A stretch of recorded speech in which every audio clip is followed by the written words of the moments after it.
In this video, I'll be unboxing, swatching, and painting with the Black Oxide Mixing Set by Rembrandt.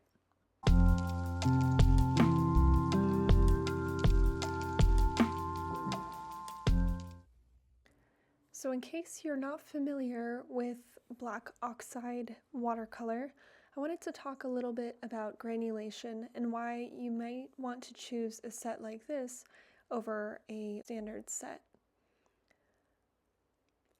So granulation is a quality in some watercolors, and it essentially refers to how the pigments are dispersed while they're suspended in water. As the paint dries, the watercolor wash will have an uneven and irregular spotted appearance, resulting from the pigment milling process, where some of the pigments are left larger, heavier, and pretty irregular. So in non-granulating colors, they're typically made up of really small pigments and will give you smooth and even washes. So what this palette does is it gives us two black oxide colors, which are very high granulating colors.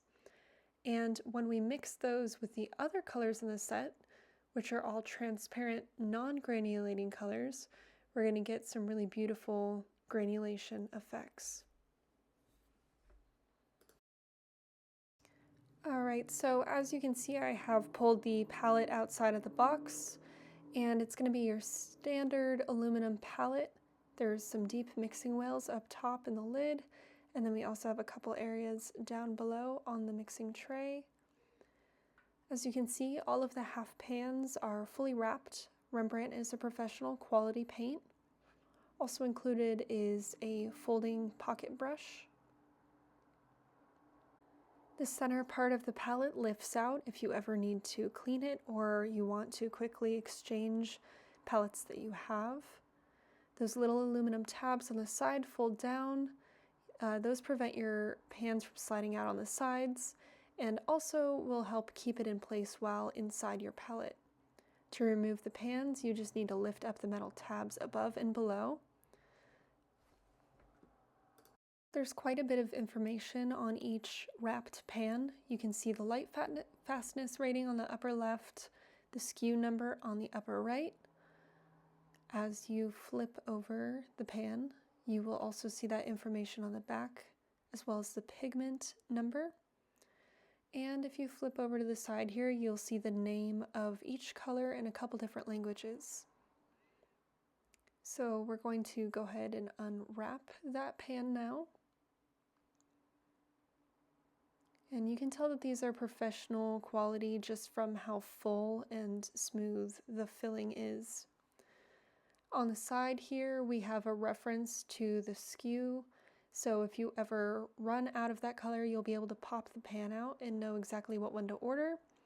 Alternatively, Rembrandt does have tubes of watercolor that you can just fill up each pan with. After unwrapping those, I'm just going to slide them back into my palette.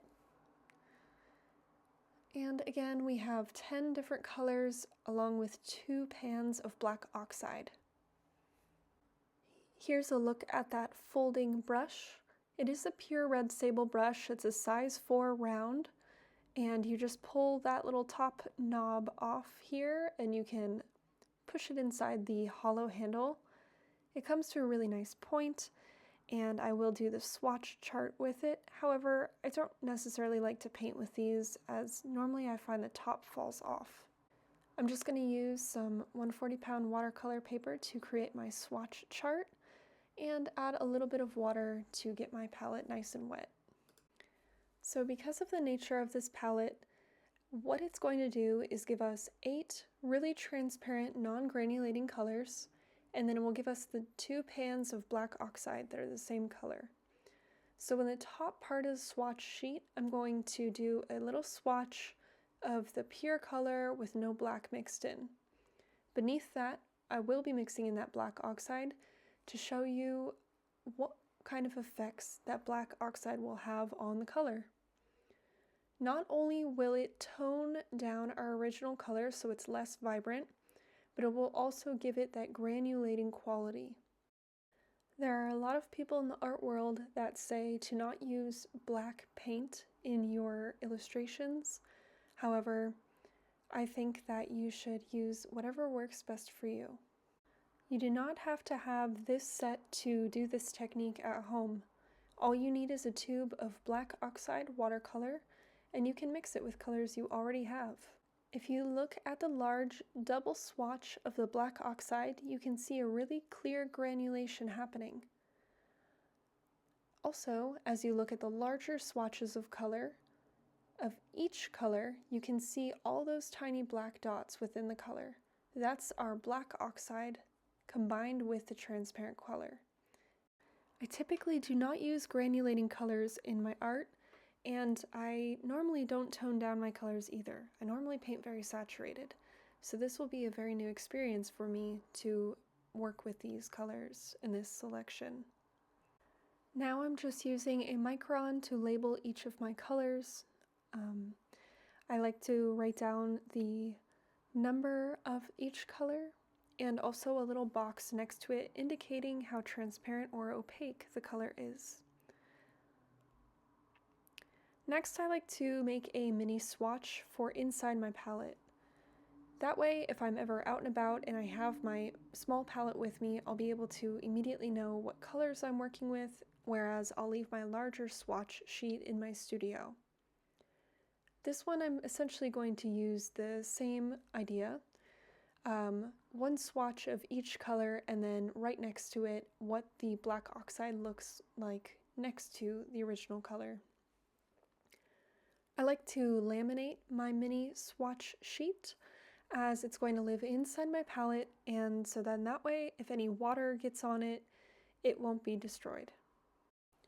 So as I previously mentioned, I don't normally work with darker colors, but as I was painting this swatch sheet, it kind of reminded me of like fungus and blooming, which immediately my mind went to the Last of Us show on HBO that has come out recently that basically everybody is watching. So I thought it would be fun to paint one of the mushroom infected zombies with this set and talk a little bit about my process. I normally do not paint stuff like this, and I also normally do not use granulating colors, so there's a little bit of a learning curve for me. But overall, I really enjoyed the palette, and I'm looking forward to painting something that's more along the lines of what I normally do. So essentially what I did for this process, I plugged in my midtones and my values using each of the colors I saw in the reference photo, along with a little bit of black oxide. Next, I glazed areas that needed a little bit more vibrance with just the plain color with no black oxide. Areas that I wanted to have more granulation, I would go back through with either more black oxide or just activate that area with a little bit more water to disrupt where the pigments were sitting. For highlights, to add more depth, I did use a little bit of white acrylic ink. I am a mixed media artist. I normally never just use one product such as watercolor. I'm always mixing it with other things. But for this piece, I opted not to use colored pencils, but I had to use ink. It's just how I paint. The colors mix beautifully with acrylic ink. If you have not tried using acrylic ink with your watercolors before, it's really a wonderful tool.